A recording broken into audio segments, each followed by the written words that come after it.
Ok, este es el estudio bíblico continuado. Vamos a empezar en Mateo capítulo 8 el día de hoy. Ah, Vamos a empezar con oración para darle gracias al Señor que nos reunió.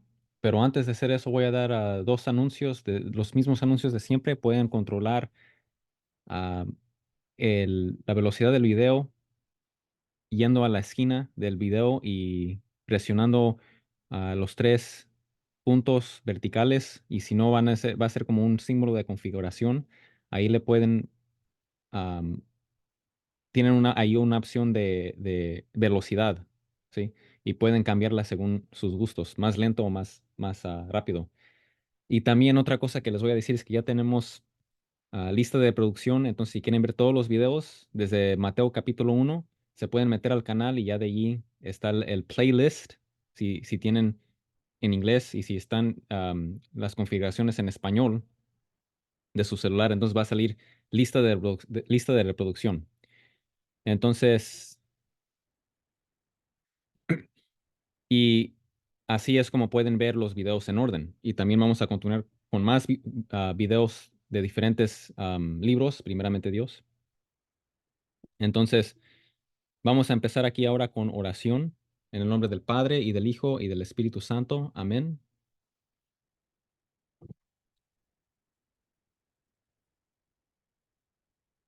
Gracias, Dios Padre, por reunir a todos tus hijos e hijas aquí para el estudio bíblico de hoy.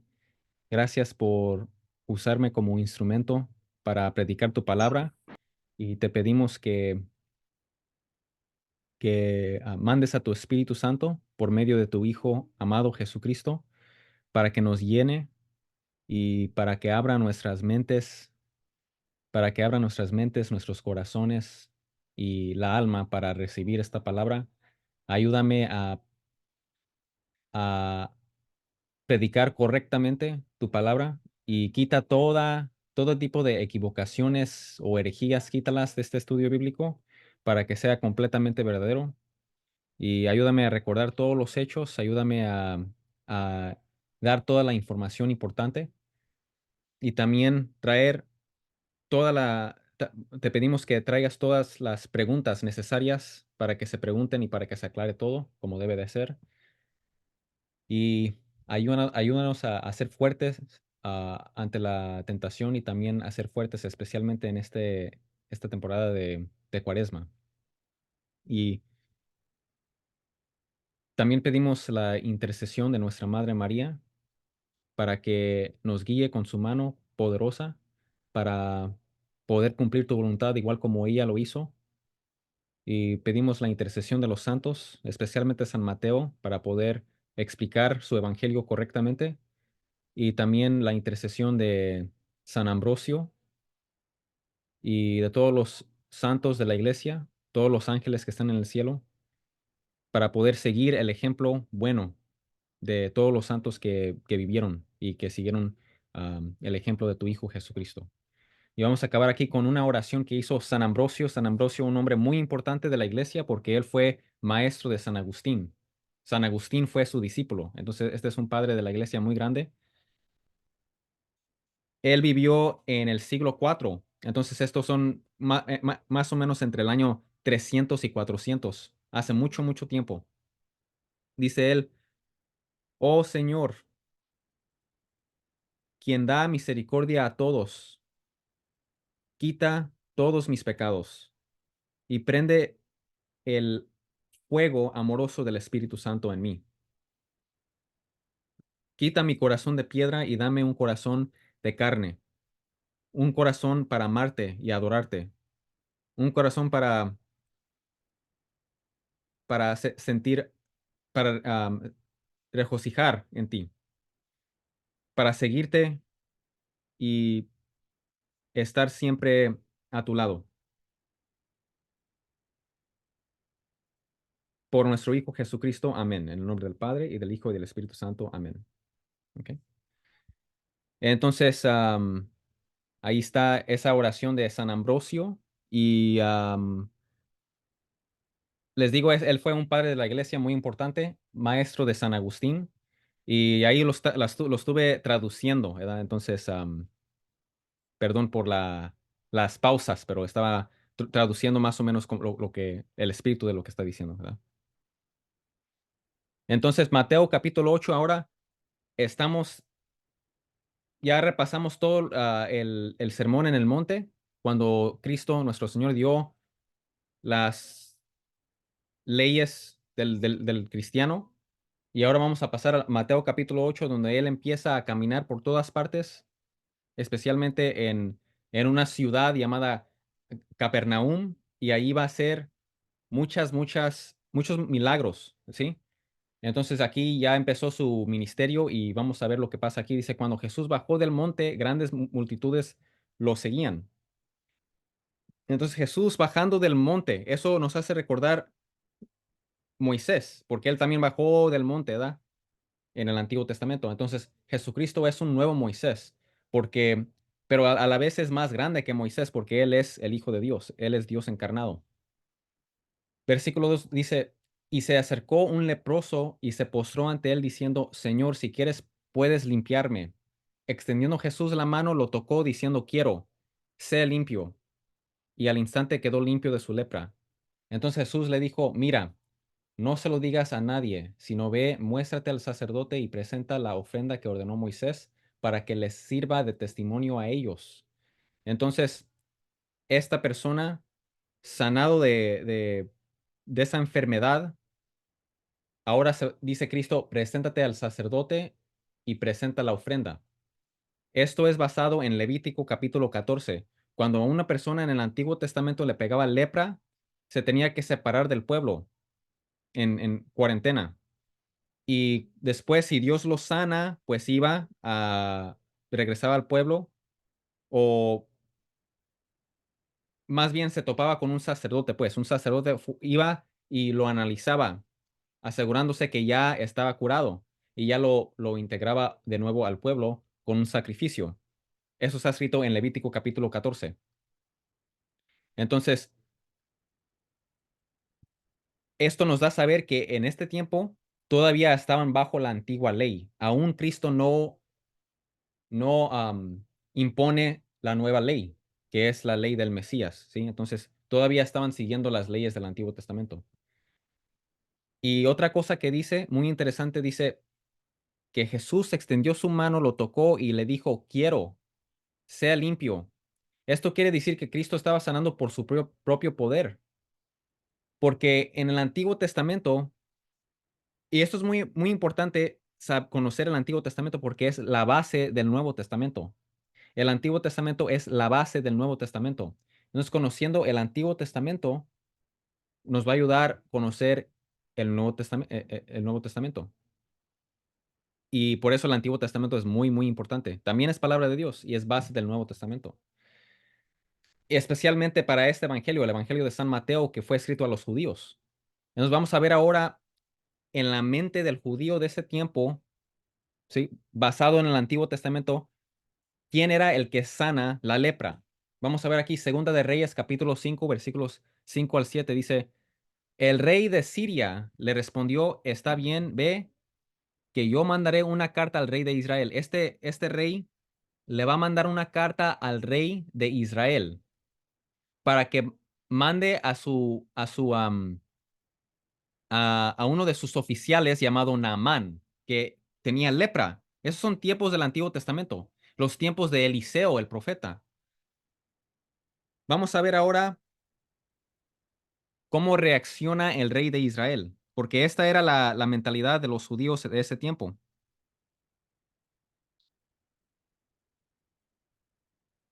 Dice, entonces Naamán se fue, tomó 30,000 monedas de plata, 6,000 monedas de oro y 10 mudas de ropa.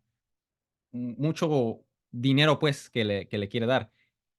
Y le llevó al rey de Israel la carta que decía, cuando recibas esta carta, sabrás que envío a Naamán, uno de mis oficiales, para que lo sanes de su lepra. Cuando el rey de Israel leyó la carta, se rasgó la ropa en señal de aflicción y dijo, ¿acaso soy Dios que da la vida y la quita para que éste me mande un hombre a que lo cure de su lepra? Fíjense, fíjense bien y verán que está buscando un pretexto contra mí. O sea, ¿qué está diciendo? Está diciendo, el único que puede sanar las personas de la lepra es Dios. Y por eso reaccionó de ese modo. Dijo, ¿acaso soy Dios que da la vida y la quita para que éste me mande un hombre a que lo cure de su lepra? Fíjese bien y verán que está buscando un pretexto contra mí. O sea que está mandando esta persona como si yo fuera Dios para tener un pretexto para odiarme, para ir en contra de mí. Entonces, en ese tiempo, en los tiempos de Jesús, basado en el Antiguo Testamento, ellos reconocían que el único que puede sanar es Dios. Y después, si siguen leyendo Segunda de Reyes, se van a dar cuenta que sí se sanó Naamán gracias al profeta Eliseo, que lo mandó al río y se aventó al río 7 veces. Y ahí es cuando se curó.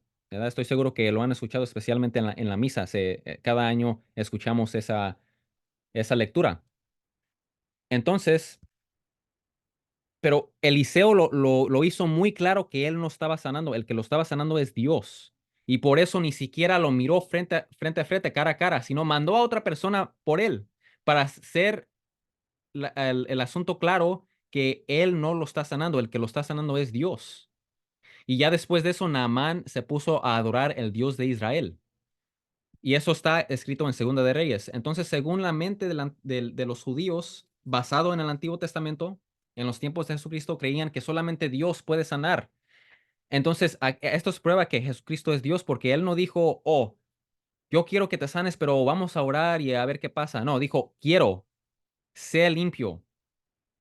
Entonces, o sea, Cristo está diciendo, yo mismo por mi autoridad te sano. Esto es prueba que Él es Dios.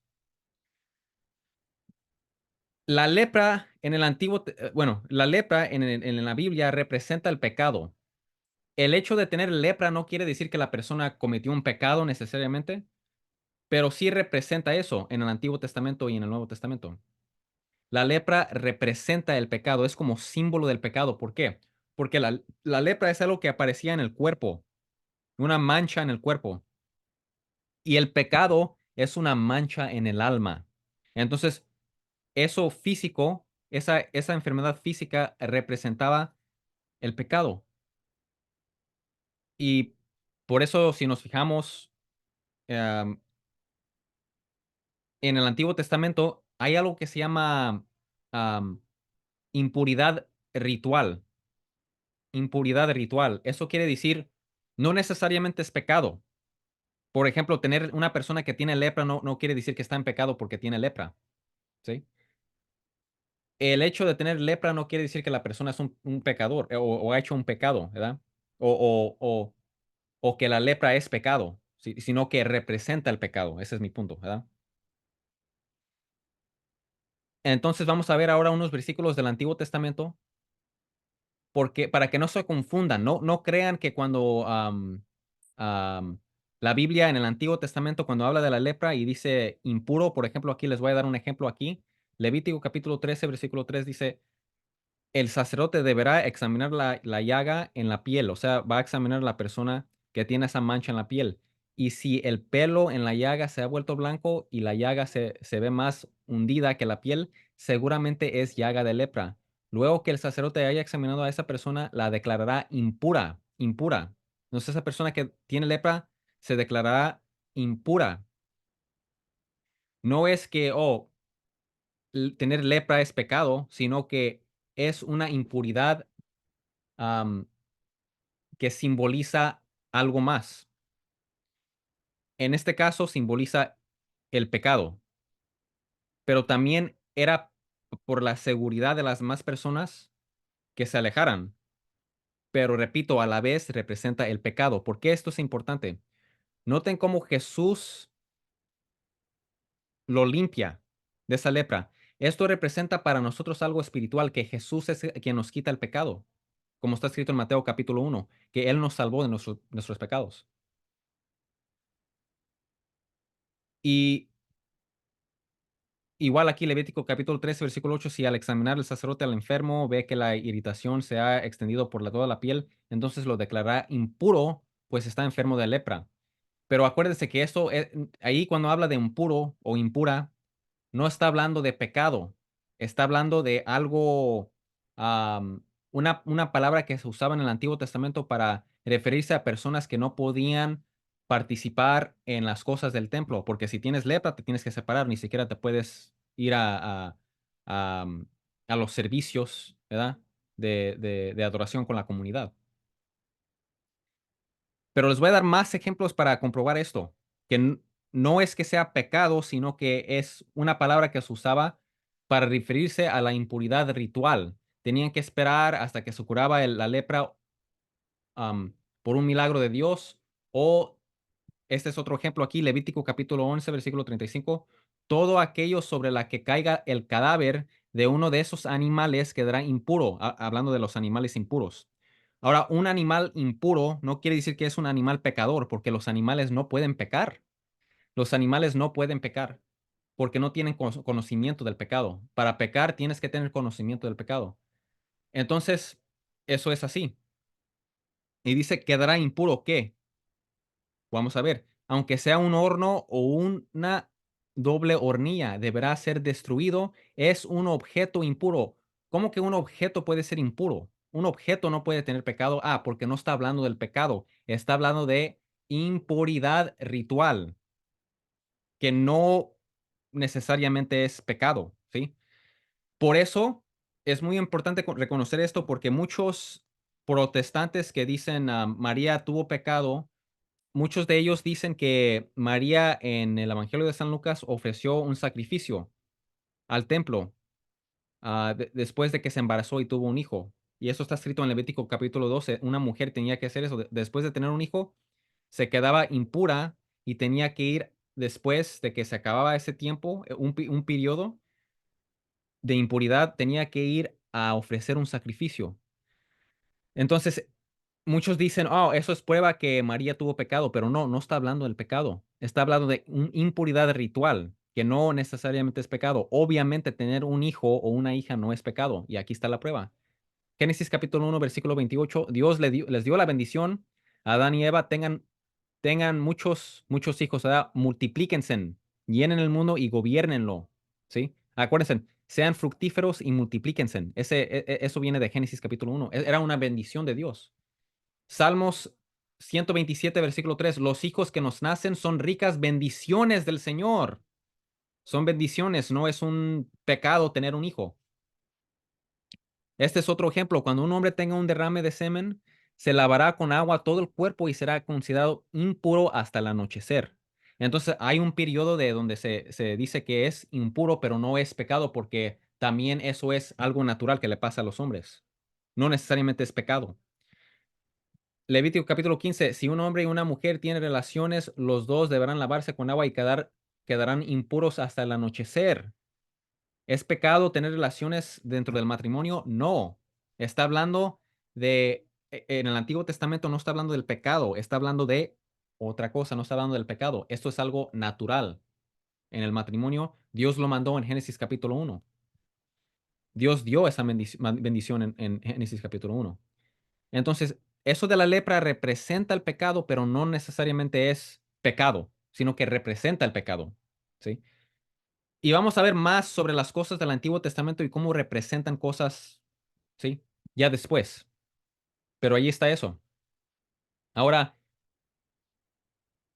Cristo lo sanó a él, a esa persona, y esa persona era ¿qué? Era judío, porque le dijo, ve a los sacerdotes según como está ordenado por Moisés. Era una persona judía. Ahora vamos a ver cómo le cumple el milagro ahora a una persona gentil, a un gentil que no es judío.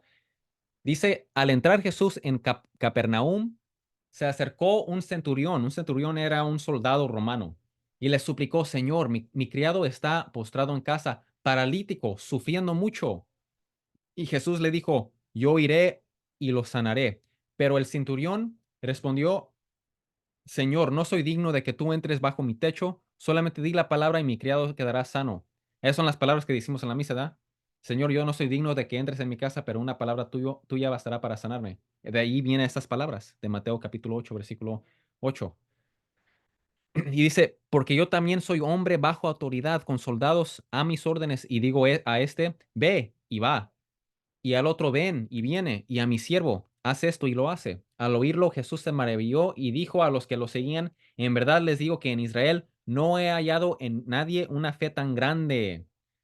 Entonces, se maravilló de la fe de este gentil, que ni siquiera era judío, no era descendiente de Abraham, Isaac y Jacob, y no era practicante de la fe judía. O por lo menos, bueno, no dice, pero lo que sí sabemos es que no era descendiente de Abraham, Isaac y Jacob. Y le está cumpliendo el milagro, igual como le hizo a la otra persona que sí era judío religioso, ¿sí? Entonces Cristo vino por todos, por los que son descendientes de Abraham, Isaac y Jacob, y por los que no son descendientes de Abraham, Isaac y Jacob. Ahora vamos a ver aquí, noten cómo dijo Jesús, en verdad les digo que en Israel no he hallado en nadie una fe tan grande. Bueno, ¿qué tal María? ¿Qué no María tuvo una fe tan grande? Sí, claro que sí, pero está hablando en general.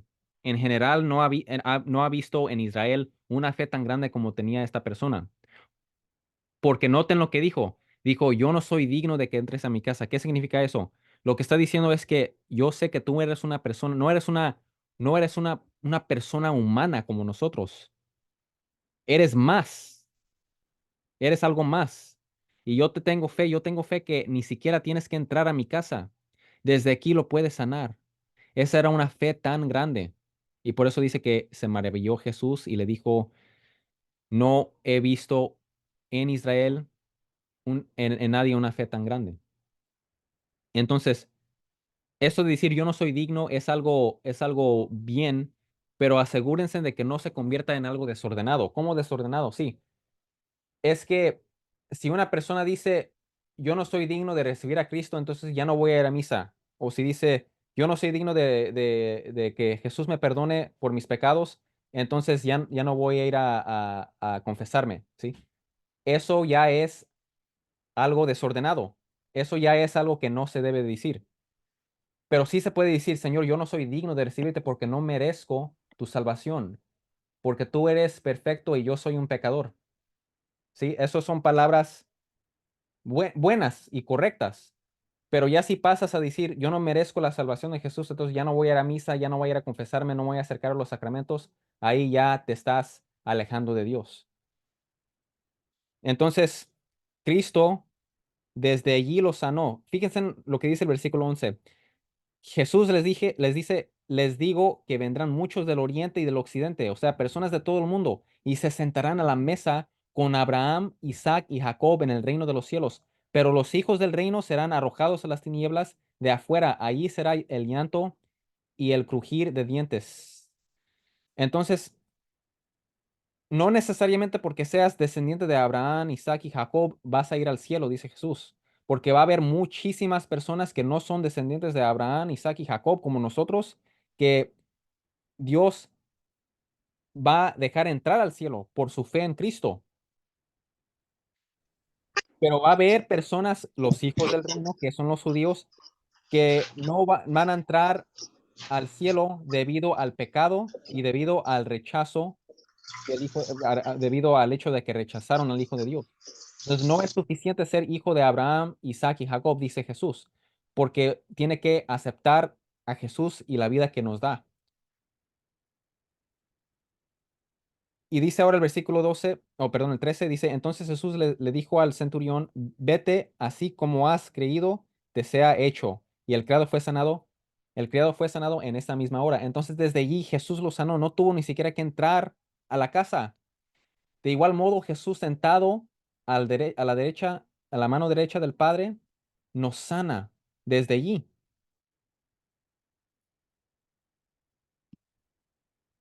Pero también, igual como la persona leproso que Jesús lo tocó, también Jesús nos toca a nosotros físicamente. ¿Cómo? Por medio de la Eucaristía. Entonces recibimos esos dos grandes enseñanzas en esas dos historias. Ahora, versículo 14, cuando Jesús llegó a casa de Pedro, vio a la suegra de este que estaba en cama con fiebre, le tocó la mano y la fiebre la dejó, y ella se levantó y le servía. No menciona la esposa de Pedro, pero sí menciona la suegra. Nunca es mencionada la esposa de Pedro, pero sí es mencionada la suegra. La esposa no, pero la suegra sí. Debido a eso, muchos creen que era viudo. San Pedro era viudo.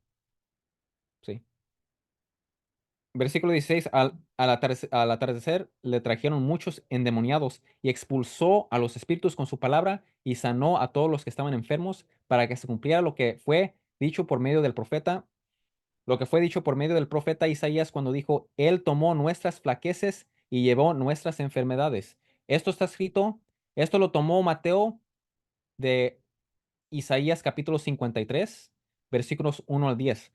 Pero de hecho, antes de mostrar esto, les voy a mostrar aquí algo que dice el libro de Eclesiástico. Este no es un libro que se encuentra en la Biblia protestante, pero sí se encuentra en la Biblia católica. Y dice, si tienes un solo esclavo o un solo siervo, trátalo como a ti mismo. Es que en ese tiempo, si tú querías trabajar, una de las opciones que tenías es abrir un negocio, hacer un tipo de negocio o trabajar por alguien. Cuando trabajabas por alguien, tú te volvías en Obed, eres siervo o sierva. A eso se refiere. Entonces, no necesariamente es un esclavo que uno esclavizó a fuerzas, no, sino simplemente puede ser una persona que decidió trabajar por ellos voluntariamente o porque debe un dinero. Y dice, pues lo compraste con sangre, es decir, lo compraste con tu mismo trabajo, ¿sí? Y es una persona, un ser humano igual que tú, entonces tienes que tratarlo como a ti mismo, es tu trabajador, trátalo como ti mismo. ¿Y por qué dice compraste? ¿Lo están comprando así como compraron a José, por ejemplo, José de Egipto? No, no necesariamente, porque en hebreo la palabra compraste también se refiere a una persona que empieza a trabajar por alguien más. No necesariamente significa, oh, véndeme ese esclavo por 20 pesos, no, sino también puede decir, oh, yo te debo dinero, entonces voy a trabajar por ti. Eso quiere decir comprar. Y eso lo vemos en Éxodo capítulo 22, se me hace, 21 por ahí. Cuando una persona robó algo y no lo puede pagar para atrás, lo debe. Y si no lo puede dar para atrás, tiene que trabajar por esa persona. Y en el hebreo dice que se vende esa persona, es decir, trabaja por la otra persona. Entonces en el hebreo trabajar por otra persona usan la palabra vender o comprar, pero no necesariamente quiere decir que, oh, por 20 pesos dame esa persona, ¿verdad? Eso no, no se está refiriendo ahí, ¿verdad? Entonces, si alguien trabaja por ti, trátalo como a ti mismo. Y eso es lo que estaba haciendo ese soldado romano. A su criado lo estaba tratando como él mismo. Tanto amor que le tenía que decidió ir a Jesús y tanta fe que tuvo en Jesús que Jesús lo sanó. Isaías capítulo 53, de aquí es donde tomó San Mateo del versículo 4, ¿sí? Am, Vamos a ver cómo vamos a leerlo en esta Biblia, a ver cómo dice aquí. Isaías capítulo 53. Según San Mateo, esto se refiere a Jesús, porque tomó del versículo 4, como acabamos de ver, tomó de ese versículo 4, y se encuentra en el capítulo 53. En el mismo contexto está hablando de una sola persona. Vamos a ver quién es esa persona. Según San Mateo, es Jesús. Vamos a ver quién es. Isaías capítulo 53. El profeta Isaías lo escribió esto 700 años antes del tiempo de Jesucristo. Mucho tiempo antes. Dice, ¿quién va a creer lo que hemos oído? ¿A quién ha revelado el Señor su poder? ¿Sí? O sea que está expresando la necesidad de creerlo. Esto es lo que va a acabar de decir. Lo tienen que creer. Dice, el Señor quiso que su siervo creciera como planta tierna que hunde sus raíces en la tierra seca. No tenía belleza ni esplendor, su aspecto no tenía nada atrayente, ¿sí? Nada que causara a las personas que se atrayeran a él. Los hombres lo desperdiciaban y lo rechazaban. Era un hombre lleno de dolor, acostumbrado al sufrimiento, como alguien que no merece ser visto. Lo despreciamos, no lo tuvimos en cuenta. Ahora el versículo 4, lo que acabo de decir. Y sin embargo, él estaba cargando con nuestros sufrimientos, estaba soportando nuestros propios dolores. Nosotros pensamos que Dios lo había herido, que lo había castigado y humillado. Entonces, él no solamente les quitó los sufrimientos, pero él también sufrió, ¿sí? Versículo 5 dice, pero fue traspasado a causa de nuestra rebeldía, fue atormentado a causa de nuestras maldades. El castigo que sufrió nos trajo la paz. Por sus heridas alcanzamos la salud. Esto es lo mismo que dice San Pedro sobre Jesús en Primera de Pedro. Dice San Pedro, el apóstol San Pedro, el primer papa, dice que por medio de las heridas de Cristo somos sanadas. Somos sanados nosotros. Todos nosotros nos perdimos como ovejas, siguiendo cada uno su propio camino, pero el Señor cargó sobre él la maldad de todos nosotros. Hmm. Fue maltratado, pero se sometió humildemente y ni siquiera abrió la boca. O sea que no respondía, ¿sí? Sino que dejó que todo sucediera. Lo llevaron como cordero al matadero, y él se quedó callado sin abrir la boca, como una oveja cuando la trasquilan. O sea que lo mataron. Suena conocido, ¿verdad? Suena como Jesús, ¿verdad? Se lo llevaron injustamente, ¿sí? Él era un inocente, y no hubo quien lo defendiera. Nadie se preocupó de su destino. Lo arrancaron de esta tierra, le dieron muerte por los pecados de mi pueblo. Entonces, le dieron muerte, ¿por qué? Por los pecados de mi pueblo. Lo enterraron al lado de hombres malvados, lo sepultaron con gente perversa. Entonces, literalmente lo que está diciendo es que murió, ¿por qué? Por los pecados del pueblo. Y fue enterrado, o bueno, dice, le dieron muerte por los pecados de mi pueblo. Lo enterraron al lado de hombres malvados, lo sepultaron con gente perversa. De hecho, en el hebreo dice que lo condenaron. De hecho, en el hebreo de por ejemplo, lo que se encuentra en las cuevas de Qumrán, las que se encontraron allí, que vienen desde el tiempo antes de Jesucristo, dice literalmente el hebreo que fue condenado con los malvados. Pues eso es cierto porque Jesús am, fue crucificado al lado de los dos criminales. Y luego después, cuando dice que los sepultaron con gente perversa, el hebreo no lo dice así. El hebreo literalmente dice, los sepultaron dice, con un rico en su sepultura. O sea que recibió la sepultura de un rico, es lo que dice en el hebreo. Y eso es cierto, porque acuérdense en dónde fue enterrado Jesús.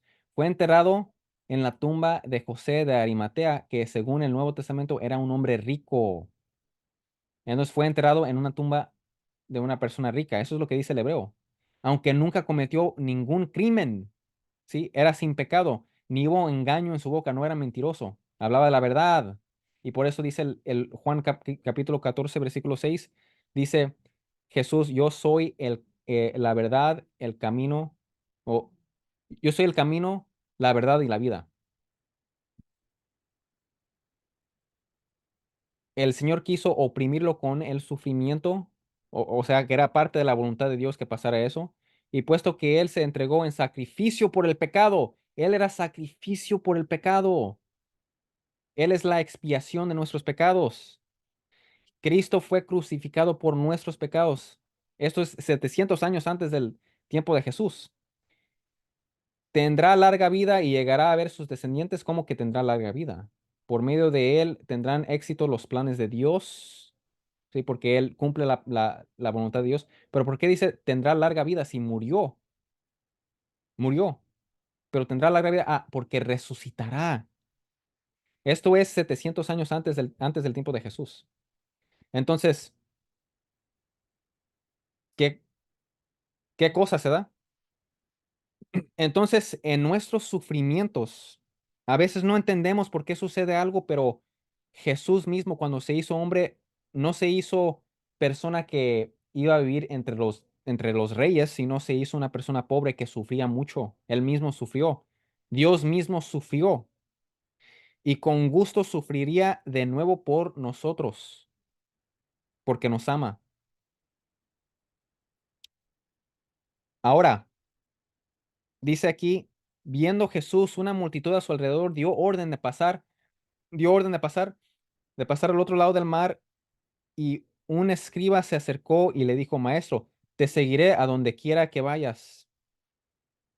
Jesús le respondió, las horas tienen cuevas, sí, para donde quedarse, y las aves del cielo nidos, pero el Hijo del Hombre no tiene, perdón, pero el Hijo del Hombre no tiene dónde recostar la cabeza. Entonces lo que le está diciendo Jesús a esta persona, si en verdad me quieres seguir y quieres estar donde yo estoy, tienes que saber que yo no tengo dónde quedarme.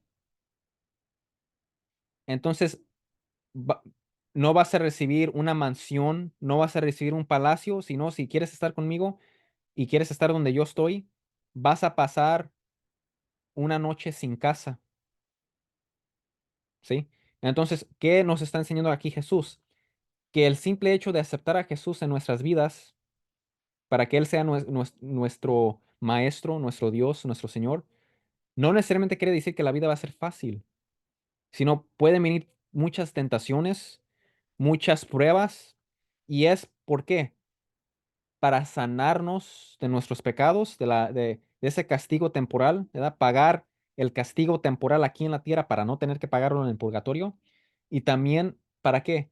Para que seamos más fuertes espiritualmente. Dios tiene su plan y hay que acercarnos a Él y tener confianza que Él sabe lo que está haciendo y Él sí nos ama. Él sí nos ama. Ama a su creación, a nosotros los hombres y a los animales también. Y por eso Él, por medio de su sacrificio en la cruz, cuando fue crucificado, sufrió tanto, es por el bien de todos y porque va, cuando regrese, va a traer la nueva tierra y el nuevo cielo. Ya no va a haber sufrimiento, ya no va a haber dolor, ya no va a haber muerte, ya no va a haber, ya no va a haber muerte, ya no va a haber enfermedades, todo eso se va a acabar. Y obviamente no va a haber muerte porque vamos a resucitar. Ya no nos vamos a separar de nuestros cuerpos, porque eso es lo que es morir, separarnos de nuestros cuerpos, ¿sí? Entonces, aquí am, seguimos leyendo el versículo 20. Jesús le respondió, perdón, el versículo 21. Otro de los discípulos le dijo, Señor, permíteme que vaya primero y entierre a mi padre. Entonces, Cristo en este contexto de decir, de seguir a Dios, dice una persona, Señor, permíteme que vaya primero y entierre a mi padre. Pero Jesús le contestó, ven tras mí, o sea, sígueme, y deja que los muertos entierren a sus muertos. Entonces, esto suena, muchos dicen, bueno, esto suena un poco cruel, ¿no? ¿Por qué no Jesús permitió que vaya a ver a su padre para enterrarlo? Es que su padre todavía estaba vivo. No está diciendo Jesús que no entierren a sus padres. No está diciendo eso Jesús. Lo que está diciendo es que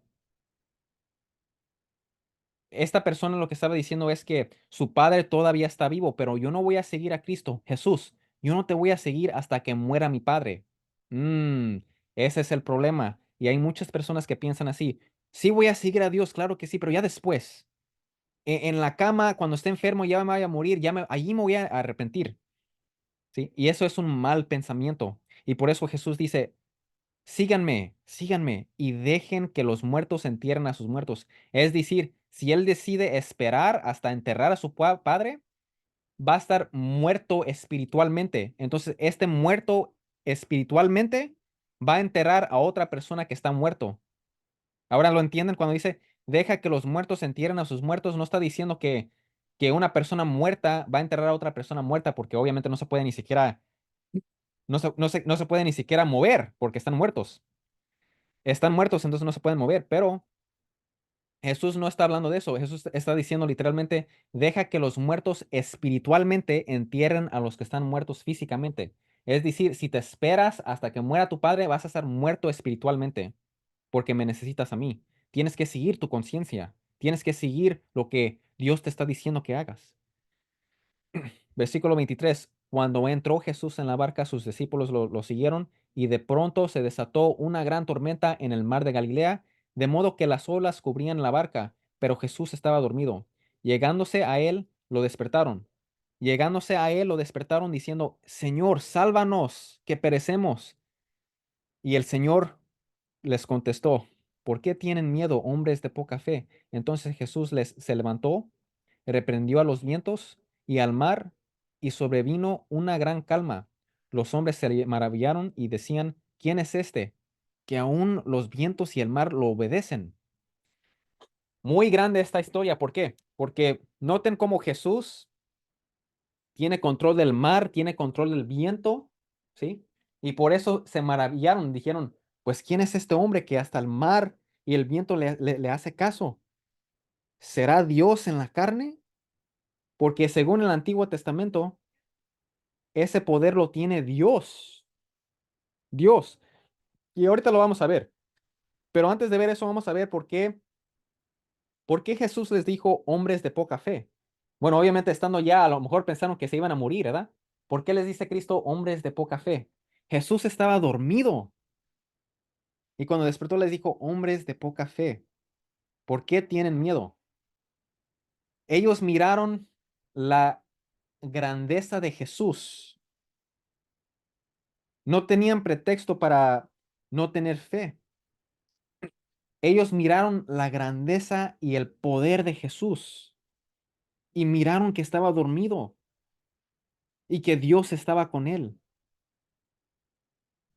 Deberían mejor dicho, hubieran mejor dicho, bueno, algo más grande va a suceder aquí, ¿verdad? En vez de andar tan faltando la fe, porque estaban ahí con Jesús, encarnado ahí en persona, y él estaba dormido. Si él no se levanta, ¿eso qué quiere decir? Pues ¿para qué nos preocupamos nosotros? Si él se queda dormido, pues algo más grande va a suceder aquí. Entonces, San Ambrosio, la misma persona que yo leí su oración en el principio, San Ambrosio, y esto es casualidad, no era plan mío, ¿verdad? Era casualidad, pero no es casualidad, es parte del plan de Dios, porque precisamente esa persona, San Ambrosio, maestro de San Agustín fue su discípulo. Él dijo que esta parte aquí, cuando habla de que estaban en el barco y el barco pues las olas estaban allí, lo estaban moviendo muy fuertemente y el mar y el viento. Dice San Ambrosio que ese era el barco de San Pedro, que es la iglesia, representa la iglesia porque nosotros somos parte de la Iglesia Católica, la iglesia que fundó Jesucristo, que es el barco de San Pedro, porque San Pedro fue el primer papa y se movía y pareciera como si se va a destruir. ¿Y qué les dice Jesús? Hombres de poca fe. El que dice, oh, yo me escandalizo, hay mucho problema en la iglesia, o hay tanto, quién sabe qué, me voy a alejar. Jesús les dice a ellos, hombres de poca fe.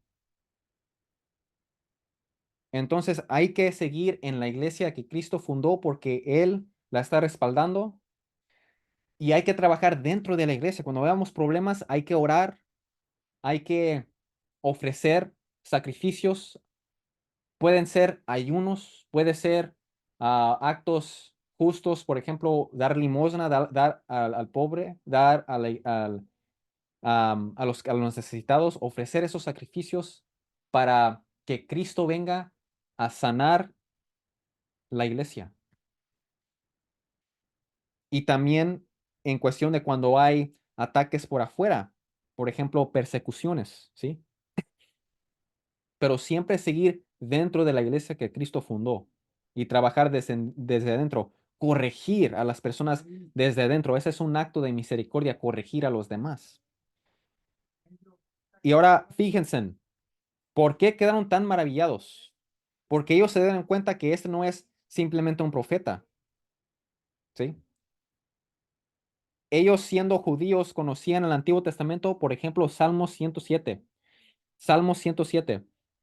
En Salmo 107 está hablando de dar gloria y alabanza a Dios. Miren lo que dice aquí el versículo 23. Dice, se hicieron a la mar los comerciantes, o sea, salieron al mar los comerciantes, surcaron las aguas con sus barcos y allí en el alta mar vieron la creación maravillosa del Señor. A la voz del Señor se desató una tormenta que levantaba grandes olas. eran lanzados hasta el cielo y hundidos hasta el fondo del mar, y perdieron el valor ante el peligro. Se tambaleaban como borrachos, y de nada les servía su pericia, pero en su angustia clamaron al Señor. Entonces, ¿hacia quién fueron? Al Señor, a Dios. Empezaron a clamar a Dios. En esta situación, ¿a quién aclamaron? A Jesús. Primer señal que Jesús es Dios. Porque en el Antiguo Testamento, que es base del Nuevo Testamento, tenemos la misma historia y las personas fueron a Dios. Y ahora vamos a ver aquí cómo llegaron a Jesús. Acabamos de leer eso. Jesús, sálvanos, dijeron, ¿verdad? Ahora sigamos leyendo, dice, pero en angustia clamaron al Señor y Él los sacó de la aflicción, convirtió en brisa la tempestad y las olas se calmaron. Entonces, al ver tranquilas las olas, se alegraron y Dios los llevó hasta el puerto deseado. Los llevó hasta la tierra, lo cual va a ser Jesús ahorita. Los va a llevar a la tierra. Los va a llevar a la tierra y Él que hizo, Él calmó todo. ¿Sí? Aquí está escrito.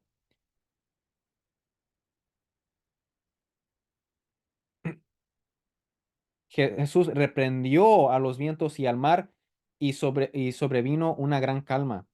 Y por eso ellos dijeron, ¿quién es este a que aún los vientos y el mar lo obedecen? ¿Sí? Eso es la otra señal que Él es Dios. Proverbios capítulo 30 versículos 3 al 4. Dice, no he adquirido sabiduría ni sé nada acerca del Santísimo. ¿De qué está hablando aquí? Dice, está presentando al Señor. Literalmente en el hebreo dice Ketoshim, Santísimo Ketoshim. No dice Ketosh. Ketosh es singular, Ketoshim es plural. Literalmente el hebreo dice, no sé nada sobre los santos. ¿Cuáles santos? Bueno, va a hacer las preguntas, ¿sí? Sobre de quién se está refiriendo. Fíjense, en versículo 4 dice, ¿quién ha subido y bajado del cielo? ¿Quién puede contener el viento en su puño? Obviamente Dios. Dios es el que tiene control del viento. Está sobre sus manos. Él tiene control de eso. ¿Quién envuelve al mar en su capa? ¿Quién tiene sobre control sobre el mar? Dios. Entonces noten que refiriéndose al Dios le dice Ketoshim, le dice santos. ¿Por qué plural a Dios? Porque Dios es Padre, Hijo y Espíritu Santo. ¿Quién estableció los límites de la tierra? Dios. Dios es el creador. Dios es el creador. Dice, no me digas que sabes su nombre y aún el nombre de su Hijo. Entonces, el Antiguo Testamento aquí, el libro de Proverbios, nos dice que Dios y su Hijo, el Hijo de Dios, quien es Jesucristo, tienen control sobre el mar, control sobre el viento y am, crearon todo. Entonces, la base del Antiguo Testamento nos enseña, nos da a saber que Cristo es Dios y por eso es muy importante conocer el Antiguo Testamento. Ahora el versículo 28. Al llegar Jesús al otro lado, a la tierra de los Gadarenos, pues ya llegaron a la tierra, ¿sí? A su encuentro dos endemoniados que salían de los sepulcros, violentos en extremo, de manera que nadie podía pasar por aquel camino. Y gritaron, qué hay entre tú y nosotros, hijo de Dios? Entonces, ahí está hablando los demonios. ¿Qué hay entre tú y nosotros, hijo de Dios? ¿Has venido aquí para atormentarnos antes del tiempo? A cierta distancia de ellos estaba paseando una manada de muchos cerdos, y los demonios le rogaban, si vas a echarnos fuera, mándanos a la manada de cerdos. Entonces no querían ser am, castigados por Jesús de la manera que preguntaron al principio cuando dijeron, ¿has venido aquí para atormentarnos antes del tiempo? O sea, cuando llegue el día de juicio, ¿sí? Y por eso ellos se querían salir, pero no a sufrir, no a ser atormentados por Dios. Entonces ahí está el poder de Jesús, ¿verdad? Sino que pidieron, ¿qué pidieron? Que vayan a los cerdos y Jesús les dijo, vayan, porque lo que Jesús quería es que se salieran de esos hombres. Y ellos salieron y entraron en los cerdos y la manada entera, entera se precipitó por un despeñadero al mar y perecieron en las aguas. Entonces, allí, cuando salieron, fueron a atormentar los cerdos y los cerdos se fueron y pues cayeron y quedaron al agua y perecieron allí. Los que cuidaban la manada se huyeron. Entonces, esos que estaban allí con la manada de cerdos, ellos eran gentiles, no eran personas que seguían las leyes de Moisés, porque según la ley de Moisés, el puerco era impuro, no podían estar con los puercos, con los cerdos. Los que cuidaban la manada huyeron y fueron a la ciudad y lo contaron todo, incluso de los endemoniados. Entonces, todo era parte del plan de Dios para que creyeran en Jesús. Miren ahora lo que dice, y toda la ciudad salió al encuentro de Jesús. Entonces, esos gentiles que no conocían las escrituras de Moisés empezaron a tener fe en Jesús y fueron a su encuentro. Y ahora, am, todo lo que Dios permite es por un bien más grande. Cuando dice aquí que los cerdos se fueron y se suicidaron, yo leí una vez un comentario en YouTube que se me hace muy interesante, algo para pensar. Dice, dijo esta persona que estos cerdos preferían morir que ser tormentados por los demonios, mientras los hombres invitan a los demonios en sus vidas. Entonces, algo para pensar. Muy interesante ese comentario, pero am, o- o- otra cosa que les tengo que decir aquí, dice, y cuando lo vieron, le rogaron que se fueran de su región. Entonces, ¿por qué le rogaron que se fuera? Es igual lo que dijo San Pedro a Jesús. Dijo, aléjate de mí, Señor, porque yo soy un hombre pecador. Entonces, era lo mismo que hizo este gentil acá arriba cuando dijo, yo no soy digno ni siquiera que entres a mi casa, ¿sí? Entonces, entonces, todo es parte del plan de Dios, ¿sí? Ahora vamos a la siguiente pregunta. Los animales, por ejemplo, hay esta pregunta, ¿da?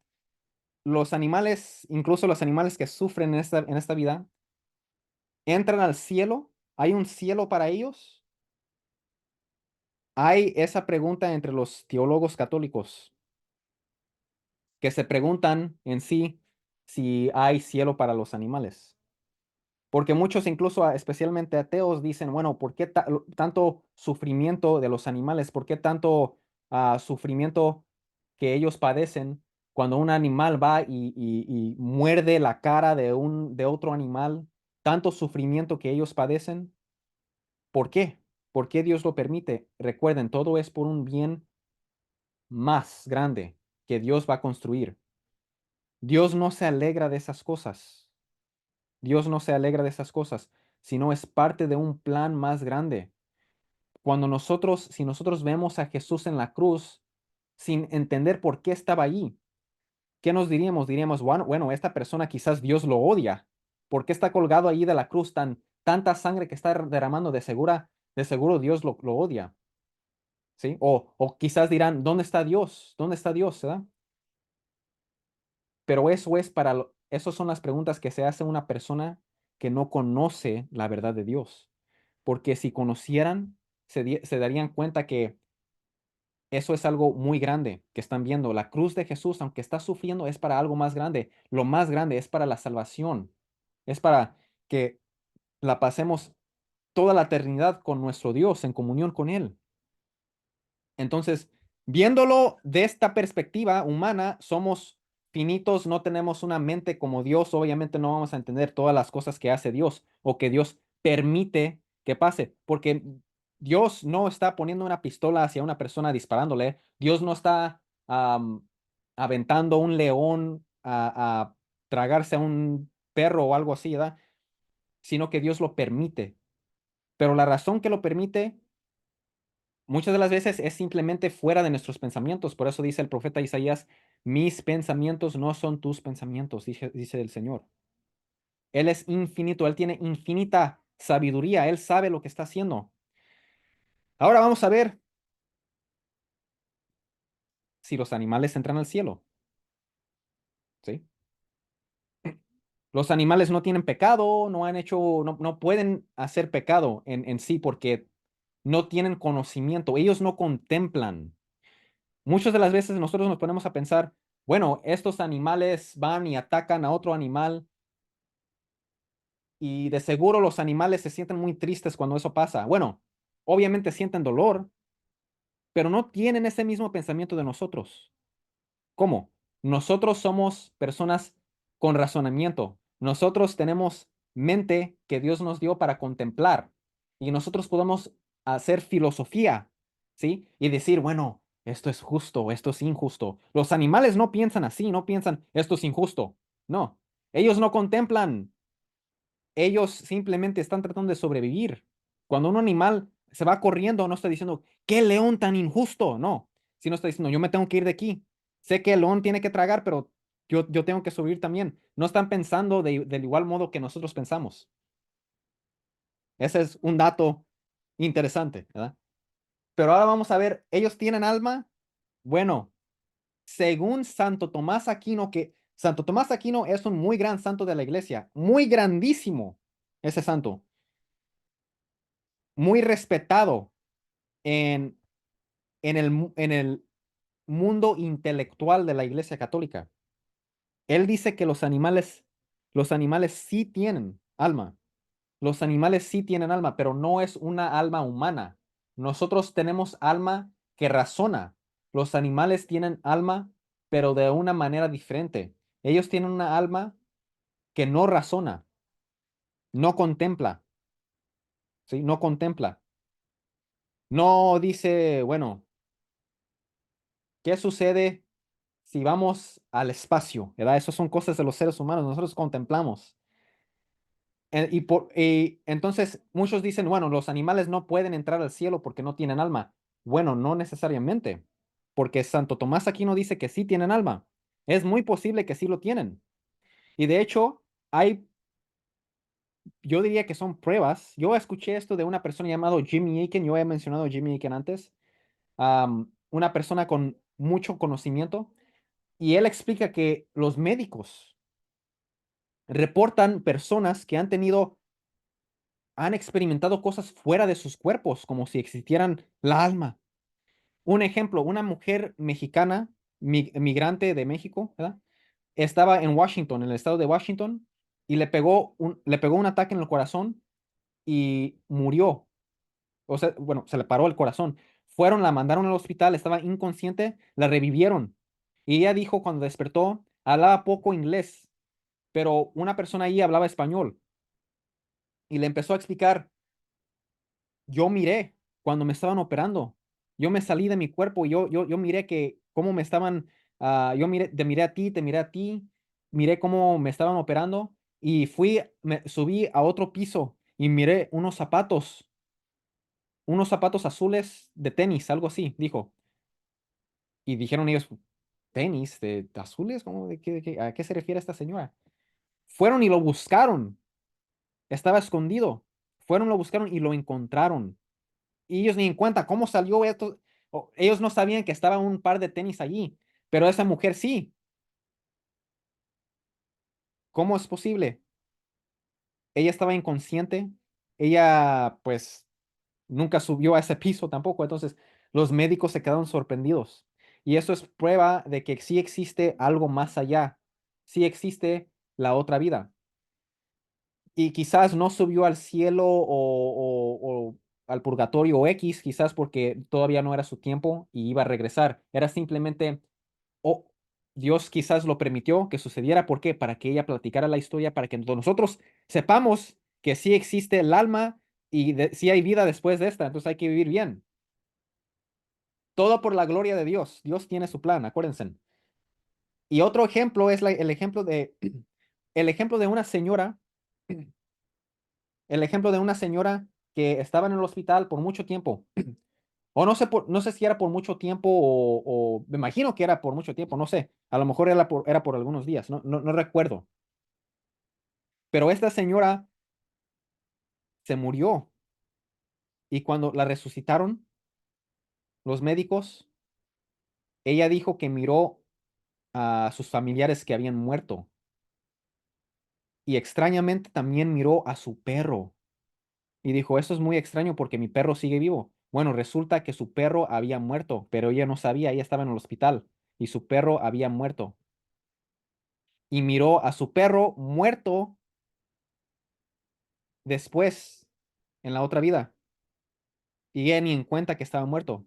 Entonces muchos lo toman como esta es señal de que sí tienen alma y y sí siguen en la otra vida los animales también. Y tiene sentido porque Dios también ama a los animales, ¿sí? Él tiene su plan para todos, ¿sí?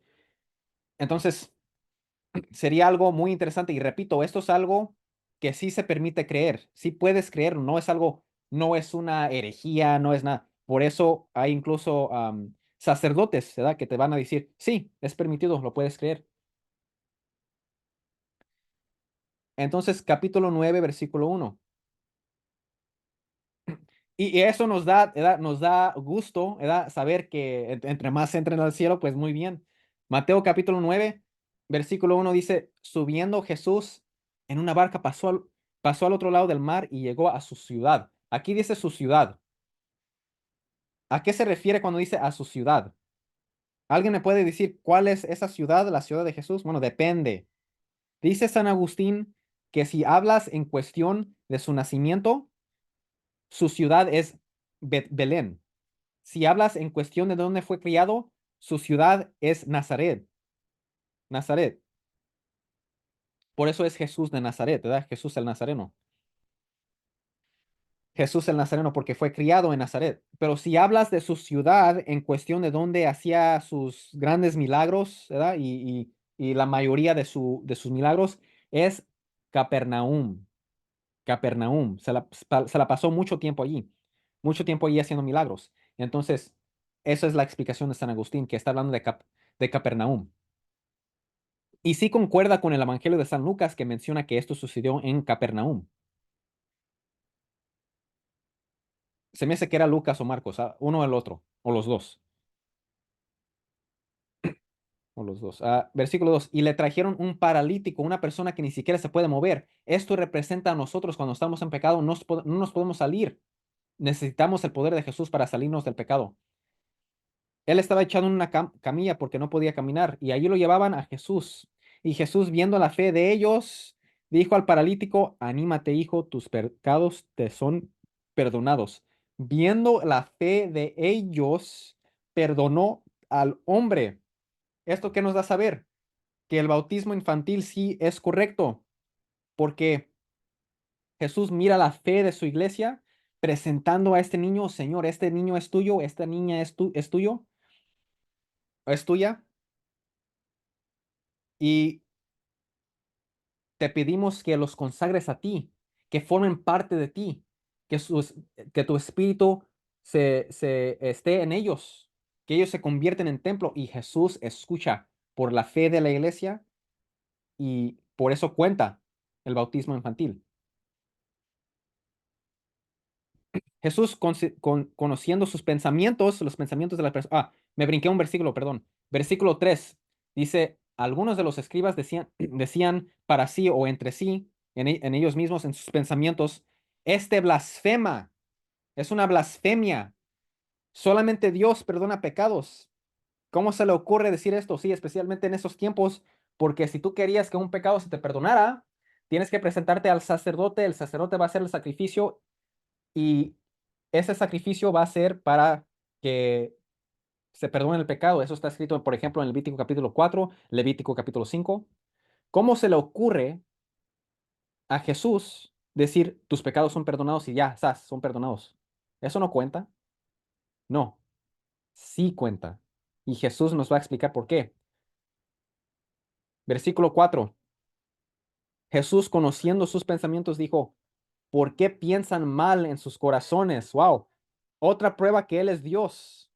Porque Jeremías capítulo 17 versículo 10, el Antiguo Testamento que es base del Nuevo Testamento, nos dice, yo, el Señor, que investigo el corazón y conozco a fondo los sentimientos, que doy a cada cual lo que se merece de acuerdo con sus acciones. Entonces Jesús es Dios según Jeremías 17:10, porque en primer lugar, Él supo lo que estaban pensando y en segundo lugar, Él da la recompensa a cada uno según sus acciones en el día de juicio.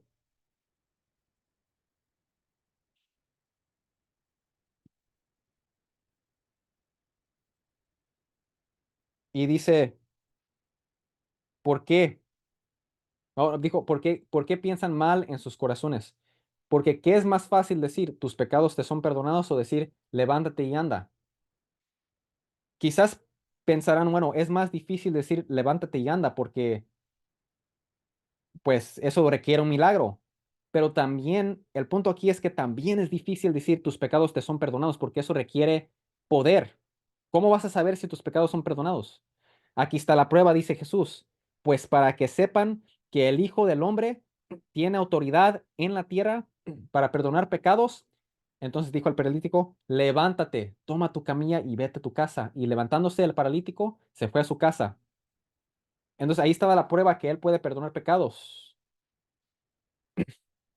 Pero cuando las multitudes vieron esto, sintieron temor, un temor de Dios que es decir, por ejemplo, tengo temor de alejarme de Dios, ¿sí? Porque yo quiero estar con Dios.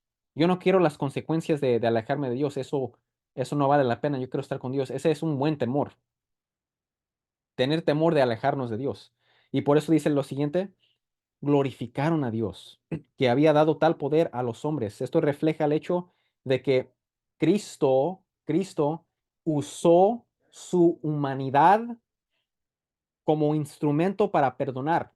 De igual modo, ahora usa instrumentos humanos llamados los sacerdotes que perdonan los pecados. Juan 20:23. Jesús sopló el Espíritu Santo sobre los apóstoles y les dijo, a quienes ustedes perdonen los pecados, les quedarán perdonados, y a quienes no se los perdones, les quedarán sin perdonar. Entonces Dios nos perdona por medio de los sacerdotes. Por eso, muy importante, vayan a confesión, el sacramento de la confesión. Cuando Jesús se fue de allí, miró a un hombre llamado Mateo. Este es San Mateo, el que escribió este evangelio, sentado en la oficina de los tributos. Y le dijo, ven tras mí. Y levantándose lo siguió. ¿Qué significa eso que estaba sentado en la oficina de los tributos? Estaba cobrando impuestos. Él era cobrador de impuestos. Entonces San Mateo era cobrador de impuestos y Jesús lo llamó y fue y lo siguió. Ahora fíjense en esta parte, dice, estando él sentado a la mesa en la casa, muchos recaudadores de impuestos y pecadores llegaron y se sentaron a la mesa con Jesús y sus discípulos. Cuando los fariseos vieron esto, dijeron a sus discípulos, ¿por qué come su maestro con los recaudadores de impuestos y pecadores? Al oír esto, Jesús dijo, los que están sanos no tienen necesidad de médico, sino los que están enfermos. Entonces, ¿por qué nosotros, ¿verdad? Quizás no nos gusta pagar impuestos, ¿verdad? Pero ¿por qué existe esto en el Nuevo Testamento de mencionar los recaudadores de impuestos? ¿Por qué se mencionan como si fueran pecadores? La razón es que en ese tiempo, por ejemplo, San Mateo era judío y él lo miraban como traidor de su pueblo porque él estaba cobrando impuestos para dárselo a los romanos que habían conquistado a los de Israel, a los judíos.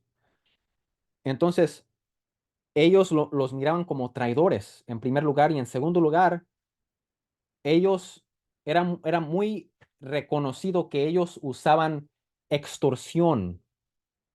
Extorsión, eso quiere decir que ellos cuando cobraban para dar al gobierno romano, ellos cobraban más que lo que el gobierno romano pedía. Y esa cantidad extra se los ponían en sus bolsillos, ellos mismos se lo llevaban. Entonces, en vez de cobrarte el 10% que son los impuestos, te voy a cobrar el 15% para que ese 5% vaya a mí. Entonces, robaban. Por eso, Saqueo en el Evangelio de San Lucas, cuando Cristo le dijo, bájate de allí, Saqueo, porque se subió al árbol para ver a Jesús, él era cobrador de impuestos también. Y dijo que se arrepintió de su deshonestidad, se arrepintió de ser mentiroso. Entonces, por eso están los recaudadores de impuestos ahí con los pecadores, ¿verdad? Y Jesús estaba entre ellos. ¿Por qué? Porque Jesús dice que los que están sanos no tienen necesidad de médico, sino los que están enfermos. Pero vayan y aprendan lo que significa misericordia quiero y no sacrificio. Eso es de Oseas capítulo 6 versículo 6 del Antiguo Testamento. Porque no he venido a llamar a justos, sino a pecadores. Cristo viene y cumple eso. vengo a dar amor, misericordia, ¿sí? Yo quiero el bien para los demás. Cuando dice no quiero sacrificio, esto concuerda con lo que está escrito en el Antiguo Testamento cuando dice Dios que quiere que las personas sean justos, sean misericordiosos, que se amen entre sí. Más vale ser honestos y no pecar que pecar y arrepentirte. Obvio, ¿verdad?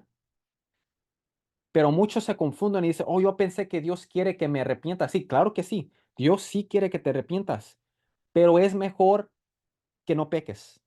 Así simple. Entonces, cuando dice misericordia quiero y no sacrificio, se refiere a, aquí dice Jesús que aprendan el significado de eso. Lo que Dios quiere es que nos amemos entre nosotros, tengamos misericordia entre nosotros. Y ahora sí, vale el sacrificio. Si no, no vale el sacrificio. Puedo andar ofreciendo sacrificios a Dios todo el día, pero si odio a mi hermano, si soy arrogante, si soy orgulloso, ¿de qué sirve? ¿De qué sirve? Acuérdense lo que leímos la otra sesión. Si tú lo haces por mala intención, tus ayunos o tu dar limosna, no cuenta.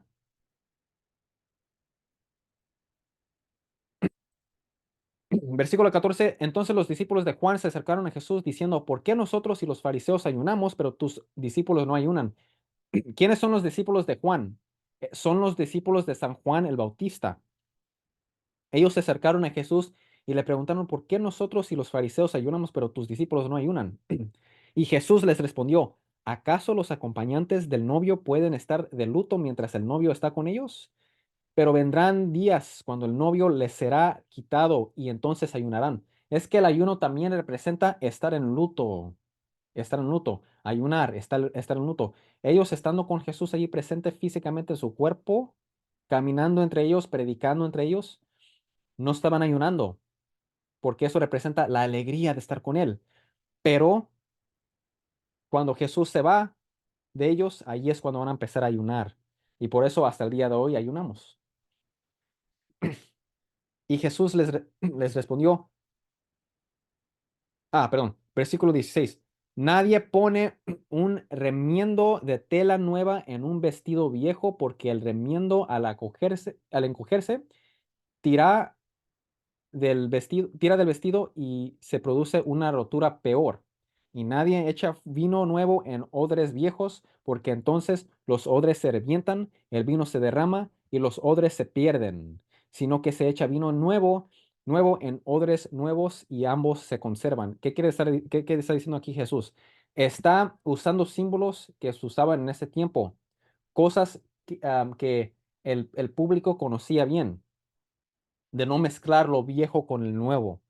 Lo que está tratando de decir aquí Jesús es que no cree, es que está reflejando el hecho de que nosotros somos seguidores del Nuevo Testamento, de la nueva alianza. No estamos bajo la antigua alianza. No hay necesidad de nosotros que estamos bajo la nueva alianza de seguir las leyes de Moisés, ¿ya? Eso de ofrecer sacrificios de animal y cosas así, no hay necesidad. Estamos en lo nuevo. El punto aquí es que tenemos que seguir las palabras de Jesús. Mientras Jesús les decía estas cosas, vino un oficial de la sinagoga, un oficial de la sinagoga y se postró delante de él diciendo, mi hija acaba de morir, pero ven y pon tu mano sobre ella y vivirá. Levantándose Jesús, lo siguió y también sus discípulos, y una mujer que había estado sufriendo de flujo de sangre por 12 años, se le acercó por detrás y tocó el borde de su manto, pues decía para sí, si tan solo toco su manto, sanaré. Si tan solo toco el manto de Jesús, sé que sanaré. Qué grande su fe. Jesús, volviéndose y yéndola, dijo, hija, ten ánimo, tu fe te ha sanado. Y al instante la mujer quedó sana. A ustedes que están sufriendo, Jesús les dice esas palabras, hija, hijo, ten ánimo, tu fe te ha sanado. Él nos perdona todos de nuestros pecados y tenemos esa confianza de vivir día a día en alegría, sabiendo que nos vamos a reunir con Jesús el día de nuestra muerte. Quizás sí vamos a pasar por el purgatorio, pero por lo menos vamos a pasar una eternidad con Jesús. Acuérdense que lo que pasa aquí en la vida y en el purgatorio es temporal, pero lo que está en el cielo es por eternidad. Y por eso dice Jesús, la mujer que está embarazada sufre dolores de parto, pero cuando nace su hijo o nace su hija, se le olvida el dolor que experimentó porque está alegre con su hija y su hijo. Ahora el versículo 23, cuando Jesús entró en la casa del oficial y vio a los flautistas y al gentío en ruidoso desorden, les dijo, retírense, porque la niña no ha muerto, sino que está dormida. Y se burlaban de él, pero cuando habían echado fuera a la gente, cuando habían, cuando habían echado fuera a la gente, él entró y la tomó de la mano, y la niña se levantó. Y esta noticia se difundió por toda aquella tierra. Entonces, Cristo iba sanando a todo el mundo y pues, pues mostrando su amor, su gran amor que tiene por su pueblo. Al irse Jesús de allí, dos ciegos lo siguieron gritando, Hijo de David, ten misericordia de nosotros. Después de entrar en la casa, se acercaron a él los ciegos y Jesús les dijo, ¿creen que puedo hacer esto? Sí, Señor, le respondieron. Entonces les tocó los ojos diciendo, hágase en ustedes según su fe. Y se les abrió los ojos y Jesús les advirtió rigurosamente, miren que nadie lo sepa, pero ellos no aguantaban. En cuanto salieron, divulgaron su fama por toda aquella tierra. Esto está escrito incluso en el Isaías capítulo 35. Dice Isaías capítulo 35 que cuando venga Jesús o cuando venga el Mesías, va a sanar ¿a quién? A los ciegos. Entonces está incluso esto escrito en Isaías capítulo 35. Entonces aquí va Jesús cumpliendo Isaías capítulo 35, nos va mostrando que Él es el Mesías profetizado en el Antiguo Testamento, que ya ha llegado, ya ha llegado. Al salir ellos de allí le trajeron un mudo endemoniado. Después que el demonio había sido expulsado, el mudo habló.